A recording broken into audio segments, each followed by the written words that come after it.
दिल कहना है रज के रो, दिल कहना है रज के रो, ਅੱਖੀਆਂ ਵਿੱਚੋਂ ਹੰਝੂ ਚੋ, ਲੋਕਾਂ ਦੇ ਵਿੱਚ ਹੱਸਿਆ ਕਰ, ਕਲਿਆਂ ਹੰਝੂ ਹਾਰ ਪਰੋ। ਮੈਨੂੰ ਆਪਣੇ ਵਰਗਾ ਕਰ, ਮੈਨੂੰ ਆਪਣੇ ਵਰਗਾ ਕਰ, ਜਾਂ ਤੂੰ ਮੇਰੇ ਵਰਗਾ ਹੋ। ਪੈਂਡੇ ਮੁੱਕਣ ਅਕਲਾਂ ਦੇ, ਪੈਂਡੇ ਮੁੱਕਣ ਅਕਲਾਂ ਦੇ, ਇਸ਼ਕੇ ਦੀ ਜੇ ਲੱਗੇ ਲਓ, ਕੱਲੀ ਜ਼ਾਤ ਖੁਦਾ ਦੀ ਬਸ, ਬਾਕੀ ਜਗ ਤੇ ਸਭ ਨੇ ਦੋ।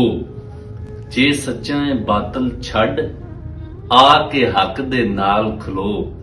ਓਏ ਦਿਲ ਦੀ ਧਰਤੀ ਤੱਸੀਏ, ਓਏ ਦਿਲ ਦੀ ਧਰਤੀ ਤੱਸੀਏ, ਆਸਫ ਖੂਹ ਨੈਣਾ ਦੇ ਜੋ। ਦਿਲ ਕਹਿੰਦਾ ਏ ਰੱਜ ਕੇ ਰੋ, ਅੱਖੀਆਂ ਵਿੱਚੋਂ ਹੰਝੂ ਚੋ।